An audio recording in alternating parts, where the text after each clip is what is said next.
행복한 삶을 누리기 위한 마음을 살찌우는 지혜. 암규금 님이 엮으셨습니다. 암규금 님은 45년 3개월 교직 생활을 하신 분이십니다. 행복한 삶을 누리기 위한 마음을 살찌우는 지혜의 편입니다. 태백산직입니다. 공부는 왜 해? 공자님의 제자에 자로라는 분이 있었습니다. 자로가 공자님에게 물었습니다. 선생님, 우리는 왜 힘든 공부를 해야 합니까? 공자님께서는 다음과 같이 말씀하셨습니다. 공부를 한다는 것은 나라가 전쟁 없이 평화로울 때도, 군인들이 평화로울 때도 쉬지 않고 날마다 무기를 손질하며 훈련을 열심히 하는 것과 같은 것이다. 만약 갑자기 전쟁이 일어났을 때 아무 대비도 하지 않았다면 모든 싸움에서 질 수밖에 없단다. 적군이 쳐들어왔는데 그때야 준비한다면 100번 싸워 100번 지고 말지. 공부란 앞으로 닥칠 세상살이에 미리미리 슬기롭게 대처하자는 것이다. 또 농부가 농사철이 되기 전에 논두렁이 튼튼하여 물이 새지 않는지 살펴보고 독을 쌓고 농기구를 잘 손질해 둔다. 추수가 끝났다고 그냥 놀지 않고 다음 해의 농사를 위해 쉬지 않고 준비하지 않을 수 없다. 장마에 대비하고 뿌리 씨앗을 잘 골라 보관하여 충분한 거름도 준비해야 다음 해에도 풍년을 기약할 수 있는 이치와 같단다. 또 바닷가에 나가봐라. 고기 잡는 어부도 쉴 사이 없이 배와 그물을 손질하고 있으며 배에 필요한 연료도 충분히 준비하며 기상 관찰을 하고 조류에 따라 이동하는 어군들의 정보를 듣고 있단다. 시험을 봐야 할 텐데 충분한 복습을 하지 않는다면 좋은 성적을 올릴 수는 없지 않겠니? 공부는 모두 때가 있다.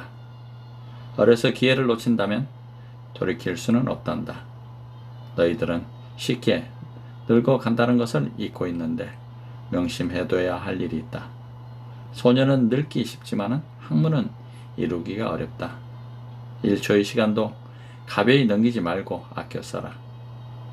연못가에 있는 새싹이 채 돋기도 전에 들 앞 오동나무 잎이 가을이 왔다고 알려준단다.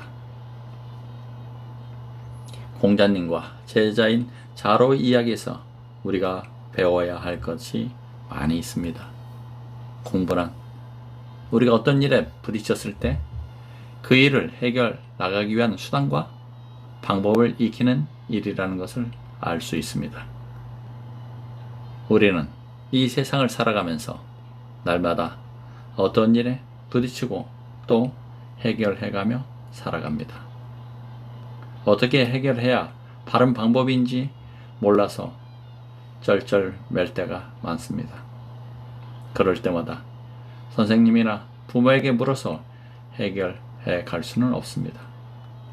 문제에 대한 정확한 분석과 해결 방법을 자기 스스로 찾아야 합니다. 정상급을 달리는 운동선수나 음악, 미술가, 기능인들은 하루도 쉬지 않고 열심히 연습을 하거나 기술을 닦고 있습니다. 내일을 위한 준비를 게을리하는 사람은 어떤 일에나 결코 성공할 수 없는 법입니다. 책은 왜 읽어야 할까요? 학문을 좋아하는 사람과 동행하면 마치 안개 속을 가는 것과 같아서 비록 옷은 젖지 않아도 점차로 물기가 배어들고 무식한 사람과 동행하면 마치 뒷간에 앉은 것과 같아서 비록 옷이 직접 더럽혀지지 않아도 점차로 악취에 젖는다고 공자님의 말이 생각납니다. 책을 읽어서 자기 수양을 쌓는 일은 우리가 평생을 걸쳐 노력해야 할 일입니다. 학문이 깊이 배지 않은 사람은 어떤 문제에 부딪힐 때 얼지 할 바를 모르고 당황하거나 실패만 거듭합니다. 조선시대 인조 때 조위한이라는 학자가 홍문관에서 숙직을 할 때였습니다. 한 학생이 책을 읽다가 갑자기 책을 내에 던지면서 다음과 같이 말했습니다. 책을 덮기만 하면 방금 읽은 것도 다 잊어버리고 머릿속에서 달아나 버리니 이래 가지고야 책을 읽어 무슨 소용이 있겠어. 이를 보고 있던 조위안이 말했습니다. 그것은 사람이 밥을 먹어도 그것이 항상 뱃속에 남아 있는 것이 아니라 소화가 되어 똥이 되어 빠져나가 버리고 그 양분만 남아서 신체를 윤택하게 하는 이치와 마찬가지라네. 따라서 책을 읽고 당장은 그 내용은 잊어버린다 해도 무엇인가 저절로 마음의 양식이 되는 것일세. 그러니 잘 기억되지 않는다고 해서 스스로 책 읽기를 포기해서야 되겠는가. 또 한 가지 예를 들어보면 콩나물을 기르는 것을 여러분은 알고 있을 것입니다. 지금은 거의 시장에서 사다가 먹지만 옛날에는 모두 집에서 시루에 길러 먹었습니다. 시루에 물을 주면 몸이 트고 하루가 다르게 콩나물이 잘 자랍니다. 물론 물은 모두 밑으로 빠져 버리고 말지요. 물이 밑으로 빠져나간다고 물을 주지 않으면 콩은 곧 말라 죽고 맙니다. 독서는 콩나물을 기르는 일처럼 당장 효과가 눈에 보이지 않지만 마음속에서는 지식이나 지혜가 무럭무럭 자라고 있답니다. 안중근 의사는 하루라도 책을 읽지 않으면 입안에서 가시가 난다고 하였습니다. 안중근 의사는 일생 동안 많은 책을 읽고 배운 대로 실천하신 훌륭한 분이셨습니다. 나라를 위해 일본의 총리를 암살하여 나라 사랑을 몸으로 나타냈고 그로 인하여 목숨을 바친 안중근 의사의 인생은 책과 함께한 의로운 인생이었습니다. 책 속에 길이 있다는 격언이 있습니다. 이 말은 책 속에는 우리를 상상의 세계로 또는 가보지 못한 곳으로 인도하는 길이 있다는 뜻입니다. 책을 읽음으로써 우주 여행이나 바다 및 여행을 할 수 있습니다. 우리가 가보지 않았으나 다른 나라의 생활 모습, 문화의 정도를 알 수 있습니다. 여러 가지 궁금한 점은 책을 통해서 알 수 있고 풀기 어려운 문제도 책을 통해서 해결할 수 있습니다.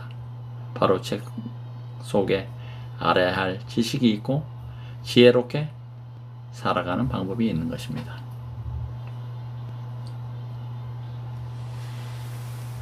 나도 탤런트. 요사이 탤런트를 부러워하여 자라면서 탤런트가 되고 싶다고 희망하는 아이들을 자주 봅니다.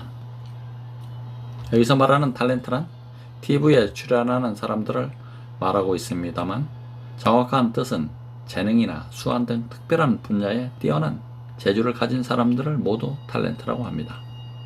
따라서 영화나 TV 탤런트나 체육, 미술, 음악, 정보통신 기술이나 생명공학, 나노기술이나 사회생활의 각 분야에서 활동하는 사람까지 포함하여 그 분야에서 특별한 재능이나 수완을 보이는 사람은 모두 탤런트라고 할 수 있습니다. 여러 분야에서 자기의 특기를 알고 키워낸 사람들 모두를 탤런트라고 말합니다. 영화 배우나 TV에 출연하는 배우나 가수만을 탤런트라고 하지 않지요. 이 사람들이 다른 분야에서 활동했다면 그의 천재성을 발휘했을까요?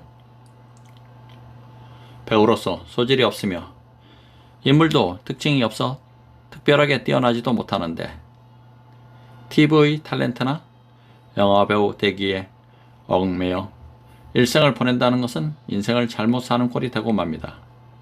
특기를 찾아서 자기에 맞는 분야에서 두각을 나타내는 것이 자기를 발전시키는 바른 길임을 우리는 깨달아야 합니다.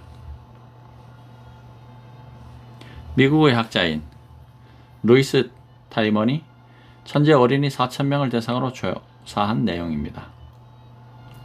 IQ 170 이상의 초천재보다 IQ 130에서 150 정도의 어린이들이 천재 화가인 레오나르도 다빈치나 만류 인력을 발견한 뉴턴과 상대성 원리를 발견한 아인슈타인과 같은 특정한 분야에서 더 뛰어났다고 합니다. 이런 연구를 볼 때 지능이란 선천적으로 타고나는 것만이 아니고 주변 환경의 영향을 받으면서 자신의 노력에 따라 얼마든지 변화할 수 있음을 알 수 있습니다. 여러분도 원래는 훌륭한 재능을 가지고 태어났습니다. 다른 어느 분야에 그 천재성이 있는지 찾아내지 못하고 있을 따름입니다. 그 이유는 자신의 어떤 분야에 특별한 재능이 있는지를 발견하지 못하여 그 분야에 대한 공부를 계속하지 않았기 때문입니다. 우리가 학교에서 꾸준히 공부하고 있는 것은 스스로의 재능을 찾아 갈고 닦기 위해서입니다. 그 재능은 자신이 꼭 하고 싶은 공부, 조그만 노력하여도 성적이 오르는 공부, 남들보다 뛰어나다고 자신있게 말할 수 있는 공부가 무엇인지 생각해 보면 찾을 수 있습니다. 자기 스스로 찾지 못하겠다면 친구나 부모님, 선생님 등 여러 사람들과 의논할 수도 있습니다. 특별한 재능이 있다는 것을 발견했어도 여러 사람들의 반대에 부딪혀 개발을 못하고 평범한 사람으로 일생을 마치는 사람이 많습니다. 참 안타까운 일이죠. 소질을 찾아 목표를 세웠으면 부단한 노력이 필요합니다. 기능은 연습이라는 득효약에 의해서만 길러집니다.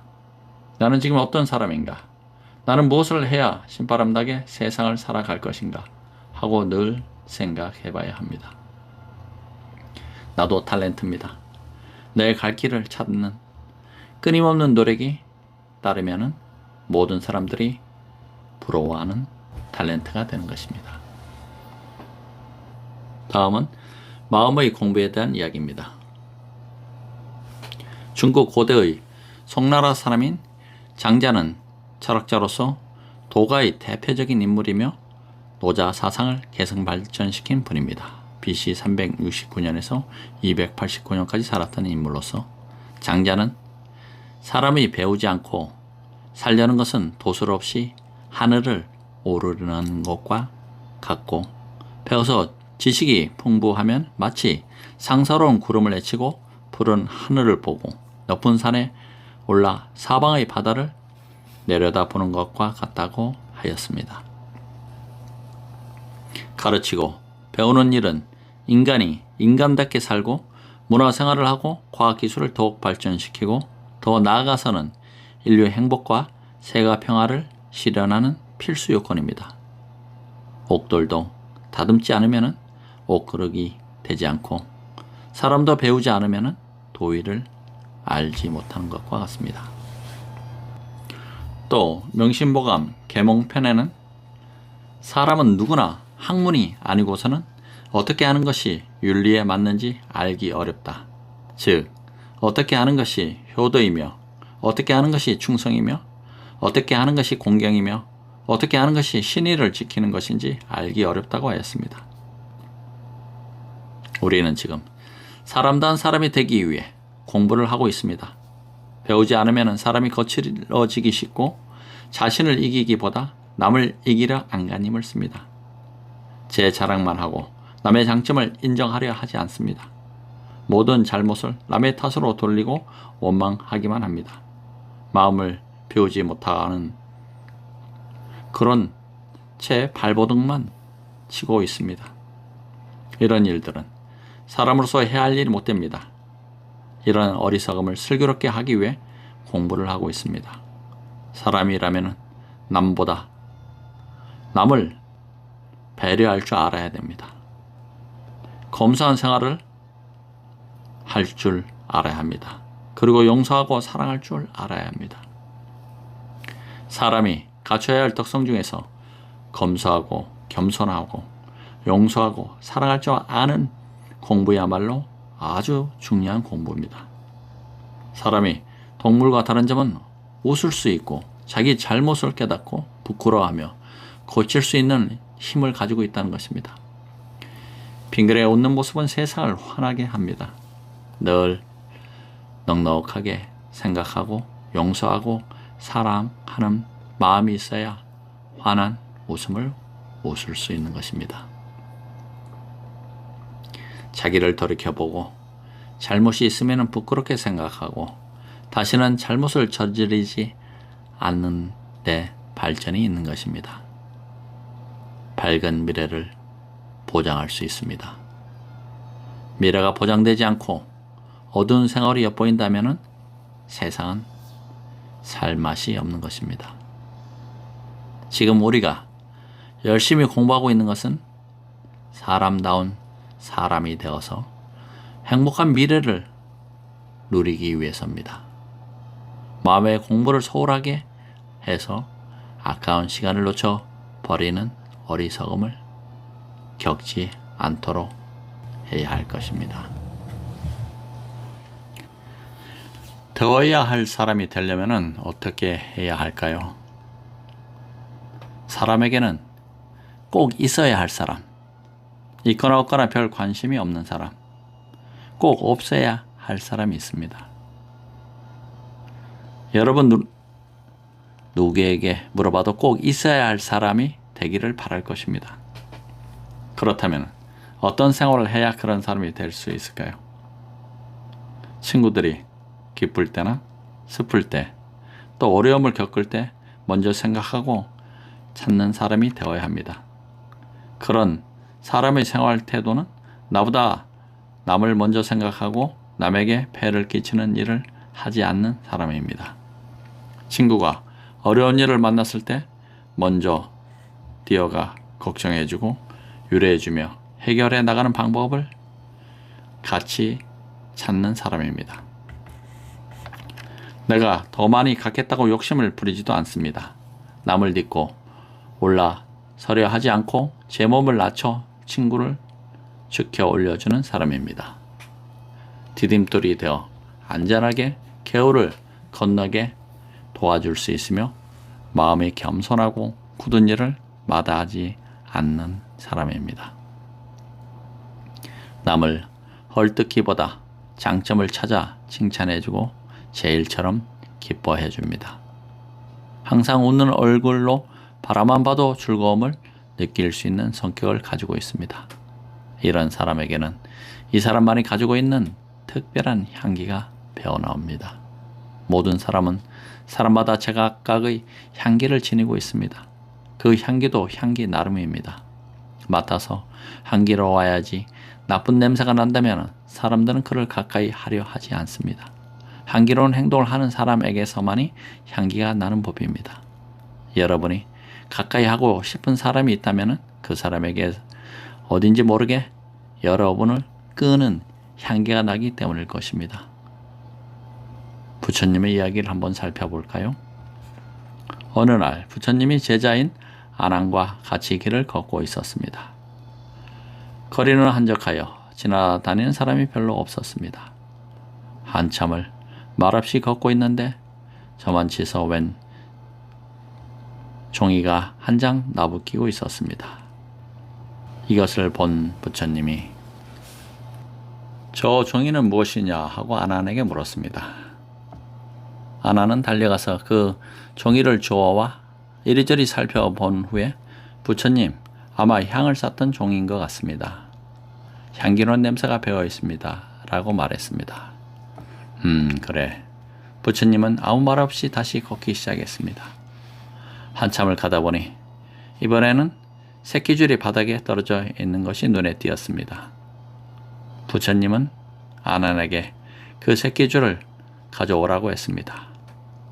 그리고 무슨 새끼줄인지 물었습니다. 지독한 냄새가 나는 걸 보니까 이 새끼줄은 분명히 썩은 생선을 묶었던 줄인 것 같습니다. 라고 하였습니다. 부처님은 아무 말 없이 걷다가 아난에게 말했습니다. 아난아, 내가 될 사람은 어떤 사람이어야 하는지 이제 깨달았겠지?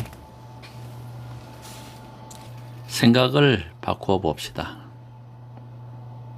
몇 년 전 우리나라 경찰 행정의 나아갈 길을 사고의 전환이라 결정하고 경찰서나 파출소 정문에 생각을 바꾸면 미래가 보인다라고 쓴 간판을 모두 내걸었던 것을 보았습니다. 생각을 바꾸는 것은 어려운 일입니다. 그러나 옳지 못한 생각을 고집한다면 결코 성공할 수 없습니다. 이 말은 미국의 철학자인 윌리엄 제임스가 한 말입니다. 그는 실생활에 유용한 지식과 실용성이 있는 이론만이 진리로서의 가치가 있다고 생각하는 실용주의 철학자입니다.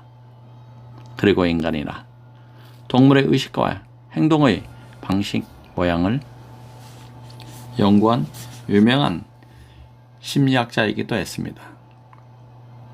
사고가 바뀌면 행동이 바뀌고, 행동이 바뀌면 습관이 바뀌고, 습관이 바뀌면 성격이 바뀌고, 성격이 바뀌면 운명이 바뀐다라고 습관의 중요성을 말했습니다.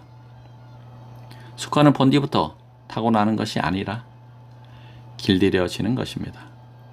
그리고 어떤 습관을 길들이느냐에 따라 우리의 운명이 제각각 달라지게 됩니다. 사고란 쉬운 말로 생각 또는 궁리라고 말합니다. 우리는 어떤 행동을 하기 전에 뇌에서 생각한 내용을 신경에 명령하여 몸을 움직이게 합니다. 어떤 생각을 하느냐에 따라서 어떻게 행동할 것인지 결정합니다. 좋은 생각을 하면 좋은 행동을, 나쁜 생각을 하면 나쁜 행동을 하게 됩니다. 생각함으로써. 행동함으로 생각과 행동은 끊을 수 없는 끈으로 이어져 있습니다. 행동을 되풀이하면 습관이 몸에 배게 됩니다. 습관은 하루아침에 익히는 것이 아닙니다. 여러 번 거듭함으로써 나도 모르게 몸에 배기 때문에 나쁜 버릇은 몸에 배기 전에 고치도록 어렸을 적부터 늘 가르침을 받고 있습니다. 한 번 습관이 생기면 그 습관이 우리의 성격을 좌우하게 됩니다.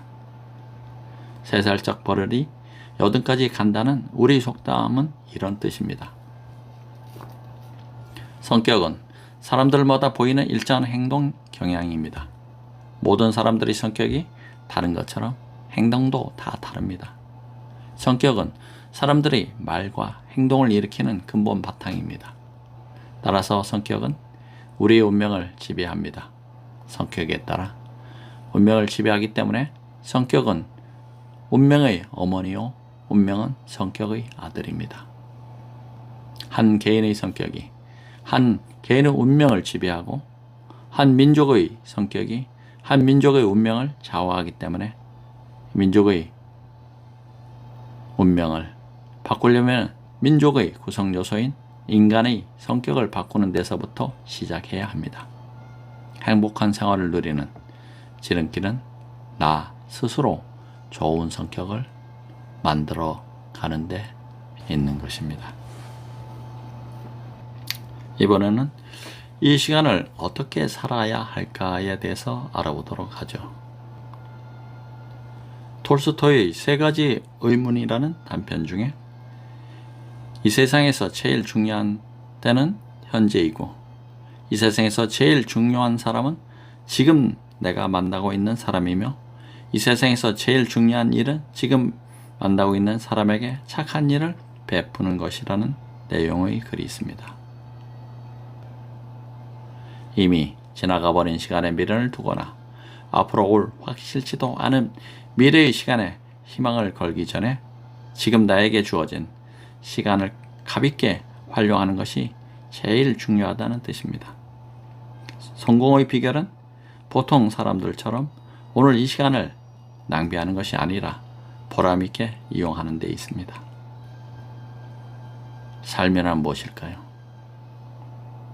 나는 어떤 사람이 될 것이며 어떻게 헤쳐나갈 것인가 하고 뜻을 세워 그 뜻을 이루려고 쉼없이 노력하는 것이 삶입니다.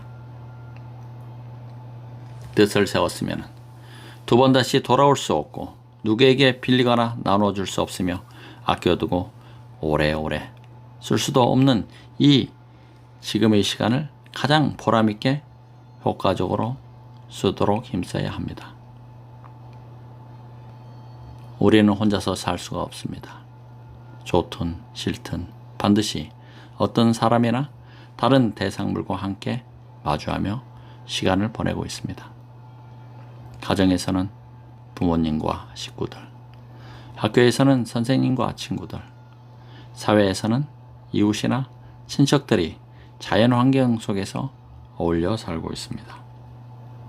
사람이라면 이미 만난 사람이거나 앞으로 만날 사람보다 지금 나와 함께 있는 사람이 제일 중요합니다. 그 사람은 지금 내 생각과 행동에 직접적인 영향을 미치고 있기 때문입니다. 그 사람과 함께 있음으로써 전사도 될 수 있고 악마도 될 수 있습니다. 여러 사람들과 더불어 최선을 다하기 위해서는 착한 사람이 되어야 합니다. 착한 사람은 마음씨나 행동이 바르고 너그러워 어려움을 볼 때 그냥 넘기지 않고 따뜻하게 도와주는 사람입니다. 남을 시기하지 않고 자신을 낮추는 겸손한 사람입니다. 오해하거나 해치려 하지 않고 사랑으로 감싸는 사람입니다. 잘못을 용서하며 마음을 기쁘게 해주는 사람입니다. 허영심을 버리고 사치하지 않으며 검소한 생활을 하는 사람입니다. 시간이 필요한 사람에게는 주어진 시간을 가볍게 활용할 수 있는 방법을 가르쳐 줍니다. 병든 사람에게 정성 어린 간호와 위로하는 마음을, 외로운 사람에겐 다정한 친구가 되어줍니다. 아는 것이 부족한 사람에게는 지식을 깨주도록 도와주며 가난한 이들과 내가 가진 모든 것을 함께 나누며 살아가는 사람들인 것입니다.